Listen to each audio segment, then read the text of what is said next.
Romano just revealed the two attackers Arsenal is extremely focused on instead of star Victor Osimhen. And Arteta revealed the sad truth about an important Arsenal star who now needs to reinvent himself if he wants to stay at the club. Stay with me until the end of the video to check out the latest news from Arsenal straight from the Emirates Stadium. But before that, if you're as passionate about Arsenal as we are, don't waste any time and subscribe to our channel right now to stay updated on everything happening with the greatest team in the Premier League. And without further ado, let's dive into today's top news. Arsenal have been linked with several strikers ahead of the summer transfer window, but they have changed their strategy over the position. It was previously mooted that Arsenal would look for a striker who could come in and immediately start scoring, with Ivan Toney and Victor Osimhen the two most strongly linked targets. However, Arsenal's free scoring form since February, which has seen Kai Havertz thrive as a striker, means there is less urgency to bring in a big name, and the club may now target younger options. Whilst a move for Osimhen cannot be ruled out, it appears that Arsenal have moved away from Toney, and Fabrizio Romano has now named two targets possibly above Osimhen in the pecking order. Fabrizio Romano gives verdict on Arsenal striker targets. Speaking on his YouTube channel, Romano confirmed that Sporting Club de Portugal striker Victor Gyökeres and RB Leipzig star Benjamin Sesko are the attackers Arsenal are prioritizing over Osimhen.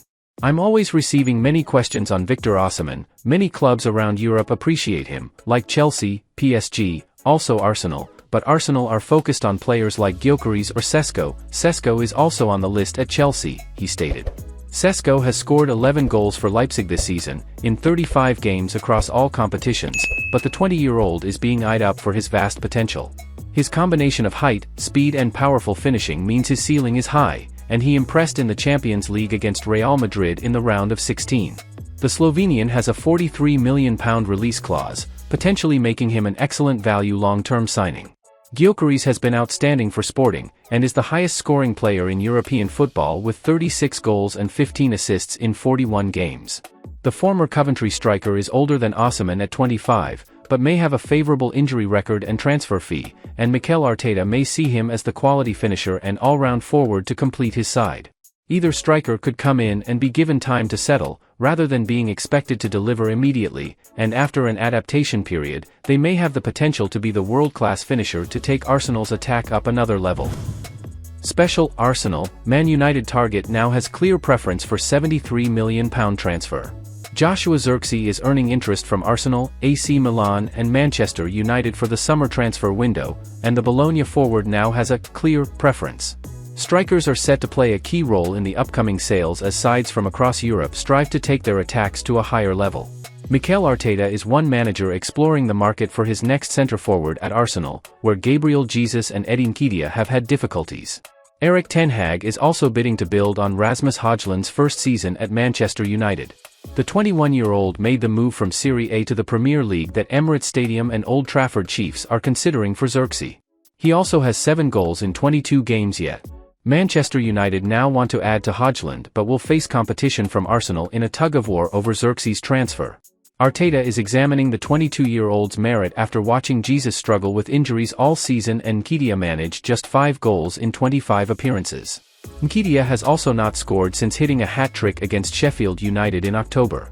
So, Gazzetta dello Sport reports that Arsenal are monitoring Zirkzee, whom Manchester United have already made their first move to try and agree on a summer transfer from Bologna for. The Red Devils have good odds for pleasing everyone if they return with a big offer over the off-season. But while Arsenal are less favoured, Gazzetta dello Sport adds that the Gunners have the perfect project for the Dutchman if they can overcome their rivals plus AC Milan. Bologna will demand a big bid for Zirkzee and are valuing his transfer at the €75 million, £64.5 million, plus €10 million, £8.5 million, in add-ons, that Manchester United paid Atlanta for Højlund in August. Only Bayern Munich can buy Zirkzee for less thanks to their €40 million, £34.5 million, buyback clause. Stadio Renato Dall'Era Chiefs compare Zirkzee's 10 goals in 28 Serie A fixtures this season to the 9 in 32 that Højlund scored in 2022-23. The asking price is a huge issue for AC Milan. But San Siro Chiefs may bid €50 million, £43 million, and let Bologna keep Loni Alexis Sailmakers. Bologna striker Joshua Zirkzee views AC Milan as his preferred landing spot. AC Milan price Sailmakers at €10 million, £8.5 million, and hope Bologna reconsider their reluctance to agree to include his permanent transfer in another operation. The Rossoneri are pushing forward with their interest in Xerxes, having made his transfer their priority for a new striker. Xerxes has also made AC Milan his preferred transfer over a move to Arsenal or Manchester United. The San Siro is his clear favorite landing spot, as he would gladly stay in Serie A to grow in a league and with teams he knows, plus the prospect of Champions League football. The Dutchman, whom Bologna boss Thiago Motta calls special, certainly favors moving to AC Milan over returning to Bayern Munich. Xerxes has no real desire to try again at der FCB, along with the presence of Harry Kane jeopardizing his chances to succeed in Bavaria. Arteta told sad truth over one key Arsenal star who now has to reinvent himself. Arsenal boss Mikel Arteta is close to having a fully fit squad at his disposal ahead of a busy few months, with key players returning from injury. Wednesday's victory over Luton Town saw Arteta gamble and make several changes, which ultimately paid off as Arsenal secured the 3 points with ease and forgotten star Emile Smith-Rowe shone on his return to the team. The game also saw Thomas Partey make his first start since August after recently recovering from a long-term injury, but there are concerns over him. Partey looked rusty in a few cameo appearances off the bench since returning, but whilst he did play well overall against Luton, it was clear that he has lost a bit of his mobility since his injuries, and this will now require him to adapt his game. Thomas Partey decline in physicality highlighted after Arsenal return. Speaking on the Handbrake Off podcast, former Arsenal player and analyst Adrian Clark highlighted how Partey looks a lot less mobile now as a result of his injuries and lack of match sharpness, and called for him to adapt his game to focus on his strengths on the ball.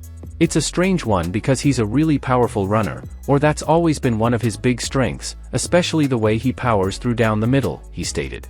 I think the Man City game last season was a bit of an eye-opener. He really didn't track back very well when Kevin De Bruyne powered through the middle, and it was the same at the weekend. That was really noticeable, wasn't it?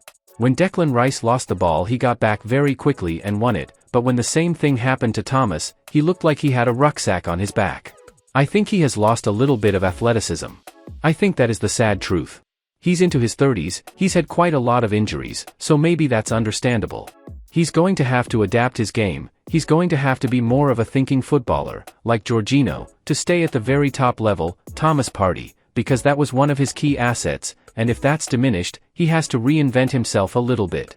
Partey's fitness issues have been a big problem, to the extent that Arsenal can no longer rely on him and may look to sign Martin Zubimendi from Real Sociedad to replace him. Right now, he has started just one game, and still looked good on the ball, but seemed to lose a yard of pace against Luton.